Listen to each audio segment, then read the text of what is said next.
што граѓаните не плаќаат. Не плаќа ниту ВМРО, ниту СДСМ.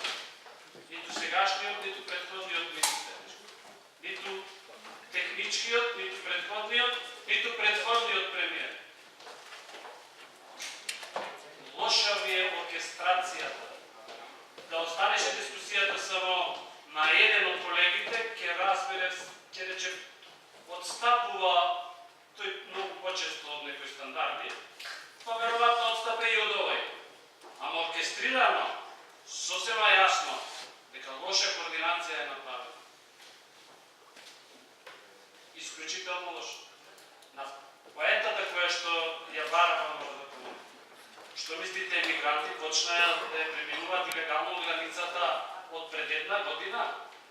Земете го извештајот, колкава емиграција, колку емигранти поминале во претходните 10 години на територијата на општина Битола, но тоа не може да ми го даде командир. Тоа како статистички показател може да се види. И со најискрена намера влегов да помогнеме да санираме состојба колку што можеме.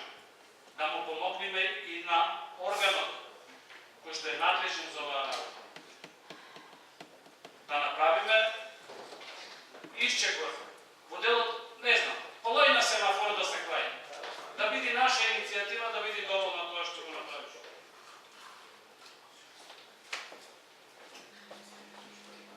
Морам да ви кажам, колеги, од мојата десна страна, кои бевте говорници на овој, ми стави да правите голема грешка. Знаете која е најголемата забелешка на меѓународната заедница?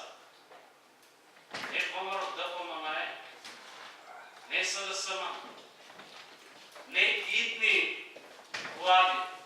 Најголемиот проблем е функционирање на институциите. А тоа значи, знаете што? Без разлика дали ние сме го гласале или другите не го гласале, командирот мора да ја обавува функцијата подеднакво и за едните и за другите. И воопшто не треба да го интересира идеологија, колку што имам јас информација и човекот не го интересира. Ништо освен својата службена работа која што си обавува. Меѓутоа, без лоск кој што во себе го има Советот на општина Битола, не може да направи многу. Не може да направи многу. Да молам, дајте малце да личиме на добро што нема сега камер, се и добро зборував. Жив стран ќе видиме како Совет.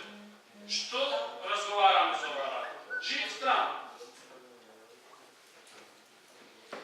Дајте малце да оставете таа работа, нигде не ја водиме Македонија со поларизација, нигде. Одговорноста најмногу ја има власта.